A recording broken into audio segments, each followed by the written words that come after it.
This is Nationwide, coming to you from the network service of the Nigerian Television Authority. I am Lami Ali. President Muhammadu Buhari warmly felicitates with men, particularly in Nigeria, as the world celebrates another International Men's Day, which thoughtfully places the spotlight on health issues, modeling and leadership roles, sacrifices, and other multi-layered responsibilities of men, which include respect for women. In a statement, the president reiterates the pivotal role of men in ensuring a safe, peaceful and progressive environment, given their visible positions in families, governments, communities and leadership in religious, traditional and political institutions. While recognizing the strong, influential and significant position of women in building the nation over the years, with evidence in their rising profiles, the president specially urges men to be guided in protecting and promoting democracy in Nigeria by ensuring full participation in the forthcoming elections in 2023, adhering to regulations of the electoral body, the Independent National Electoral Commission, and exploring redress in courts.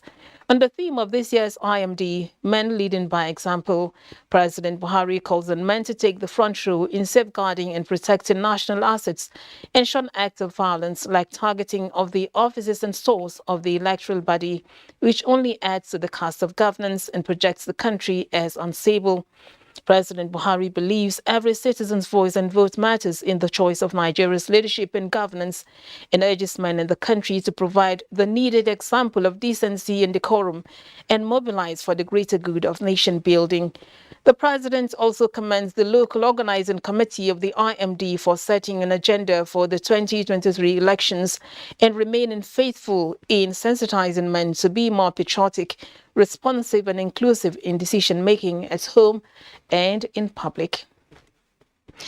The turbaning of Ambassador Lawal Kazauri as the Masanin Kazauri in Jigawa State attracted dignitaries from all walks of life, including the Vice President Yemi Oshibajo.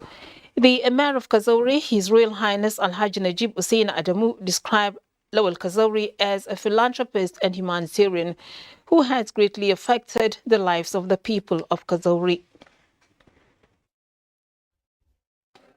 To the people, many times people will approach him to favor him with one thing or the other. What Lawal did was to direct these favors to the cause of the people. He has caused a number of wells to be sunk for people who are deprived of water. He has helped build hospitals in terms of equipment. He has helped so many young men to be gainfully employed. The Masanin Kazauri also gave out his daughter in marriage in a double celebration, which saw Governor Muhammad Badaru Abubakar acting as the representative of the bride's family. The governors of Kano, Katsina and Yobe also attended the twin events.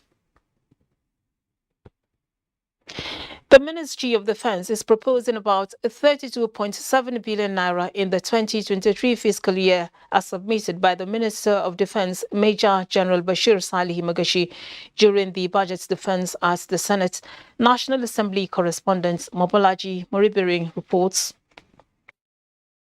The federal government has been up to the task of providing adequate funds to the Ministry of Defense in actualizing its statutory mandate. The Minister of Defense is before the Senate to defend its 2023 budget and to review the 2022 performance. The sum of 32,729,171,424 naira only was proposed for the ministries 2023 budget.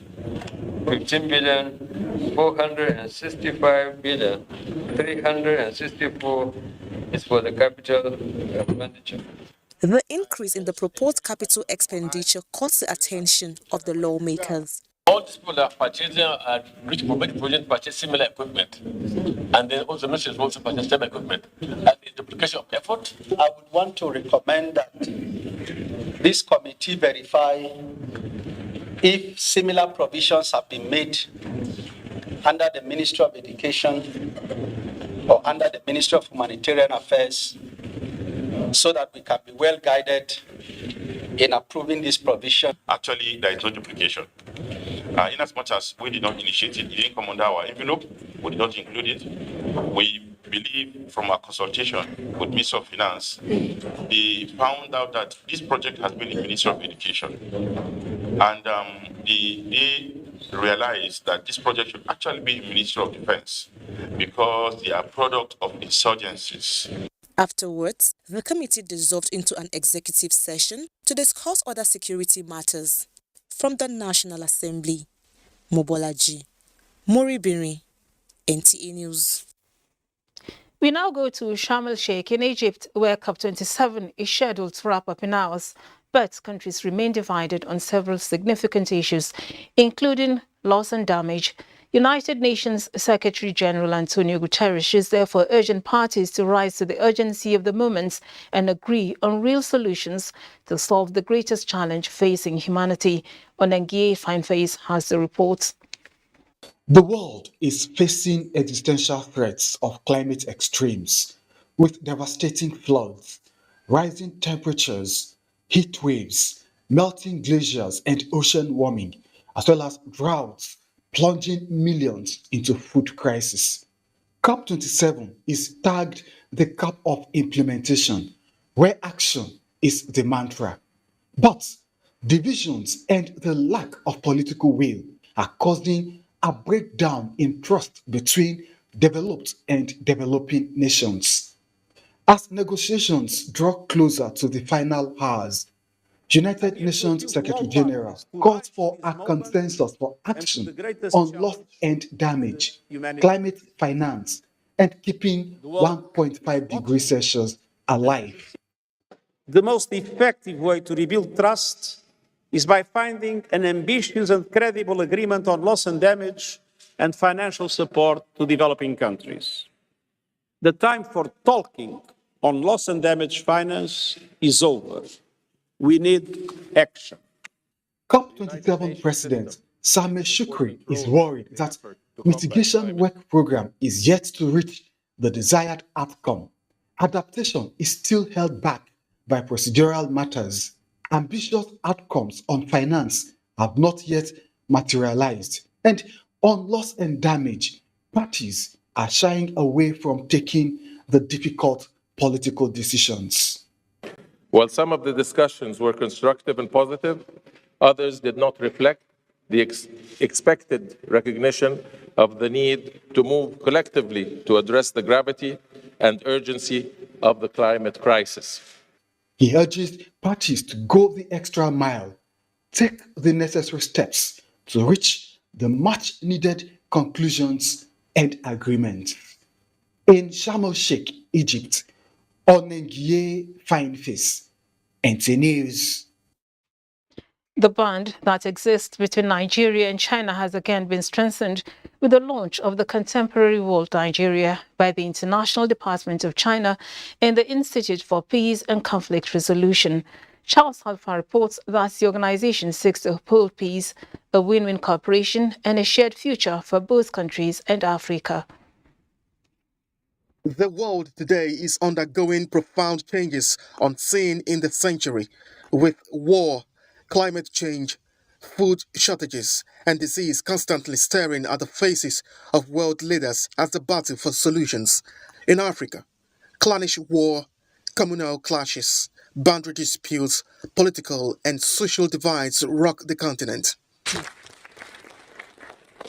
The Contemporary World Nigeria magazine, simultaneously launched by the Nigeria's Foreign Affairs Minister Geoffrey Onyema in Abuja And the Chinese Vice Minister of the International Department in Beijing seeks to strengthen existing relations between the countries in a bid to address common challenges while upholding peace and harmony between the two countries and Africa. This magazine is about the idea, is about solution, is about the belief, opinion. So we believe that is very, very important. We are taking the lead in the whole Africa continent. The magazine features global development initiatives, China, Africa Global Climate Governance, Africa Free Trade Area Construction, and China-Africa Cooperation.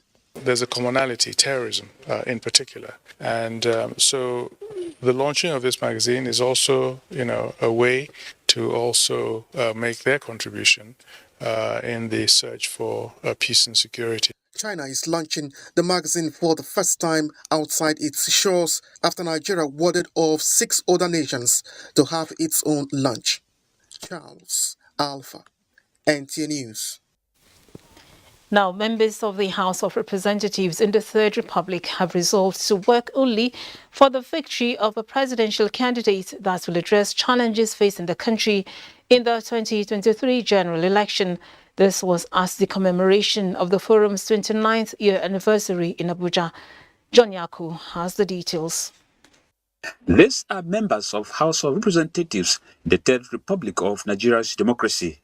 They are not here for any plenary but to look at issues affecting them and to chart a way forward. And then we will resolve. We have been meeting since that time just to familiarize ourselves, visualize ourselves, and certain things that belong to us come to us. One of them, who was Deputy Speaker in the Third Republic, is now a presidential candidate of the new Nigeria People's Party, NNPP, Rabiu Kwankwaso. All the issues, there are some issues, especially some of the allowances and so on, or our allowances that we are not being paid. And these were legitimate requests. But over the last 30 years, nobody was even listening to them. And these are some of the issues that we have to sort out. Many of his colleagues are happy to have their own as a candidate in the forthcoming presidential election. I can at any moment go to him because I know him and he knows me. And if you give us credit that we were in the House of Representatives 5 years ago, our constitution factors that qualify a person to become the president of Nigeria are not mundane. They promise to carry the message to their wards because of the trust they have in him. In Abuja, John Yaku, NTA News. The myriads of challenges faced by many countries of the world can be addressed through effective collaboration of civil society organizations with the governments. This was part of the remarks by the United Nations coordinator in Ghana as the launch of West Africa Civil Society Institute in Nigeria. Austin Anyebe reports. West Africa Civil Society Institute is contributing to the development and upscaling of the civil society groups in West Africa. It is dedicated to the development of capacity building of civil service in the West African region, covering Ghana, Nigeria, and Guinea-Bissau. The emphasis on the need for the node in Nigeria is for empowerment of women and youth. The United Nations coordinator in Ghana, Charles Abani, said so much has happened since 2020 when COVID-19 broke out across the globe, requiring the contribution of the civil society groups to salvage the situation. There was already a gap before 2020. That gap is widening significantly, compounded by climate impacts, compounded particularly in this sub-region by conflict issues, growing violent extremism, and a sense in which we're not one. The presence of the West Africa Civil Society Institute in Nigeria will also strengthen civil society organizations in order to change the narrative of democracy in West Africa. The region is at a crossroad, and for Nigeria, the 2023 elections would pose a key test of the strength of the country's democracy. Civil society in Nigeria has a significant role to play in responding to these challenges. Nigeria's position in Africa's geopolitics cannot be underestimated. Ultimately, your bulwark of support might actually also come from leaders of civic organizations outside of your immediate geographical boundary. With the launch in Nigeria, civil society actors will begin to enjoy support in the area of capacity building, among others. In Abuja, Austin Anyebe, NTA News. From time to time, the judiciary, like every other sector, reviews its rules to ensure conformity with the subsisting reality of the society in order to maintain law and order. The Customary Court of Appeal in the Federal Capital Territory has amended its civil procedure rules to guide judicial officers, legal practitioners and litigants who approach the courts for justice. Olabode Arewa reports. Under the Constitution of the Federal Republic of Nigeria, 1999, as amended, a customary court and its court of appeal shall exercise original jurisdiction over issues pertaining to chieftaincy matters and disputes relating to traditions and customs. Arising from a recent review of the templates used in reaching judicial decisions and the need to adapt to new trends like information and communication technology, the Customary Court and the Court of Appeal of the Federal Capital Territory have presented their amended rules on civil procedure to the public. Acting President of the Court, Justice Stanley Adekunle Lawal, says lessons learned from the COVID-19 pandemic influenced some of the items in the amended guidelines. This came with the need to amend the rules of practice at both the First Customary Court of Appeal and the Lower Customary Court to, among other novel innovations, provide for electronic means of interface between the court and the court users. The gains of the practical direction further propelled the need to incorporate some of its provisions in the rules of court, thereby necessitating an amendment of the extant rules so as to recognize electronic ways of conducting the business of the court. An expanded edition of a law report detailing past judgments of the two customary courts was also presented to members of the public. In Abuja, Olabode Arewa, NTA News. This is Nationwide on the network service of the NTA. We'll now join our Lagos studios where Michael is standing by. It's over to you, Michael.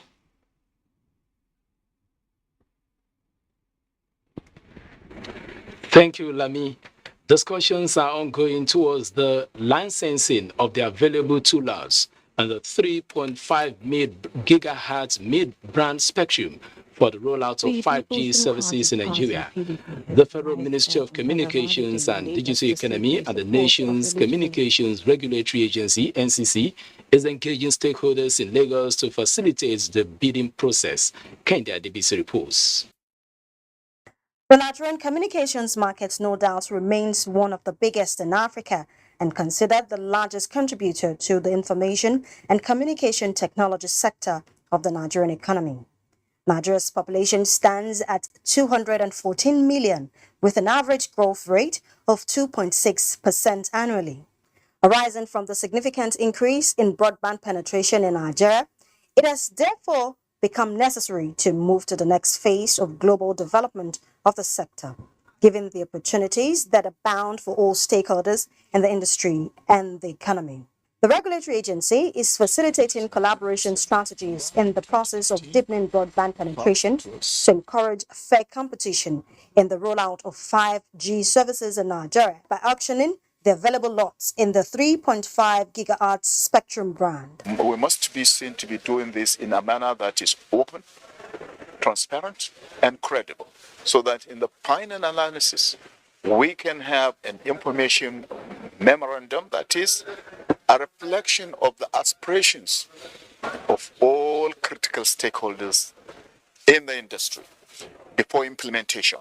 This engagement is also working to ensure timely release of spectrum band necessary for 5G deployments to the industry to fast-track development of Nigeria's digital economy to foster national growth. Before any auction or rollout of 5G, there's a clear need to define the spectrum bands applicable to these 5G deployments or in-band and adjacent band. In case of any unforeseen failure, we made provision for manual auction. The auction method is expected to be transparent to open opportunities for new entrants as well as deepen competition in the telecommunication industry in the country. In Lagos, Kende Adebisi, NTA News. Road traffic crashes are not accidents per se, as they are preventable if appropriate actions are followed by every individual. This was echoed by speakers at the 2022 World Day of Remembrance for Road Traffic Victims, organized by the Federal Road Safety Corps Lagos State Command. Dana Jale reports that the theme for this year is justice. Abdul Wahab Matepo is an accident victim whose wounds constantly reminds him of the pains he went through. If the driver knows that he will not just jump from that accidented vehicle and pick another vehicle tomorrow, then he will be very careful on the road. Every day, someone is killed or injured on the road. And this global incident is also applicable to Nigeria, including a metropolitan city like Lagos. Our response time is not only effective, it's adequate. Time for us to support the FRSC to achieve their objective of reducing the carnage on the road. According to the Federal Road Safety Corps, between January and October 2022, about 412 persons have been killed, with 522 seriously injured in 520 reported cases of road traffic crashes in Lagos State alone. Not just the driver alone. This gathering by the Federal Road Safety Corps, Lagos State Command, and stakeholders is therefore to remember road crashes victims while educating road users to be safety conscious. This advocacy also seeks for better support for road traffic victims and victims' families, as well as promote evidence-based action. The slogan, remember, support, act, is seeking to ensure legal sanity in traffic law. In his message to the event, Governor Babajide Sanwo-Olu said Lagos State has put in place a robust plan geared towards reducing road crashes on the highway. World Day for Road Traffic Victims is set aside by the United Nations General Assembly to re-engineer the minds of road users across the globe. In Lagos, Diana Ajale, NTA News. At nta.ng/live and on our other social media handles displayed on your screen for updates. Time for some messages, and when we return, Nationwide continues from our Sokoto Network Center, where Sadiat is standing by. Please stay. Of Nigeria, in partnership with Edo Jobs, presents Nollywood Actors Summit 2022. Theme: Impact of Digital Technology on the Acting Profession. Date: 21st to 23rd November 2022. Venue: Victor Waifu Creative Hub, Benin City. Chief host: His Excellency Mr. Godwin Obasaki, Executive Governor Edo State. Host: Chief HJC Emeka Rollers, NON, President, Actors Guild of Nigeria. The summit is a platform for intellectual discourse aimed at positioning the actor to tap into the opportunities of the emerging digital economy. For partnership and support, please call 0802 307 8087, 0802 459 9999. AGN, the show must go on.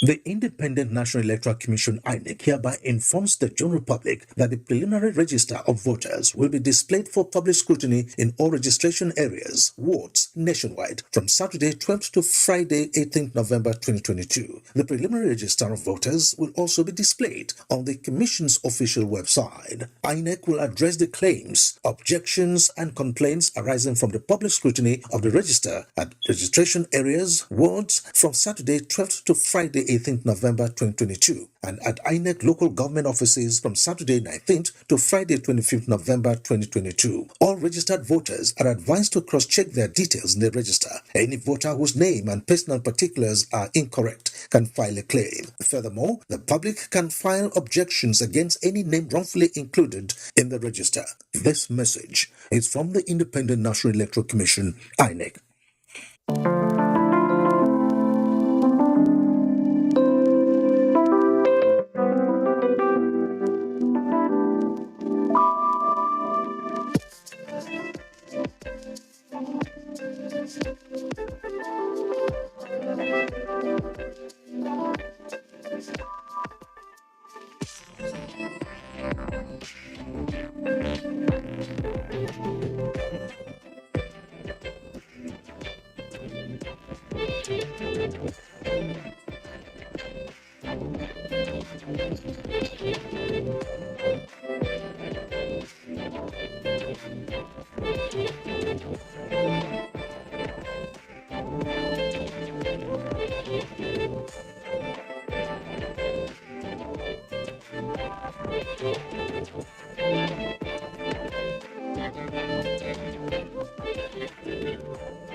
Dario Media, in association with Cabal Entertainment, presents The Candidate, a presidential town hall meeting series where the presidential candidates of the 6 leading political parties tell us about their plans for the country.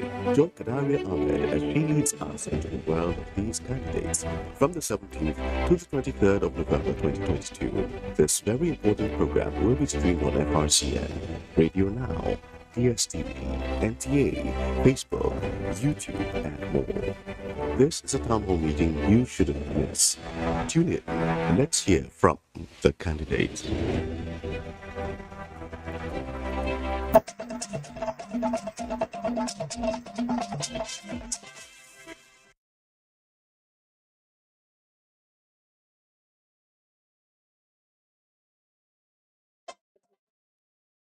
Glad to have you join us in Sokoto. The House of Representatives Committee on Army, led by Abdulrazak Namdaz, has rated the performance of 8th Division Nigerian Army as high in terms of crime control and curtailing banditry within the zone. Namdaz was speaking when the House Committee on Army visited the 8th Division Nigerian Army, Sokoto. Sheikh Muhammad Dati has more.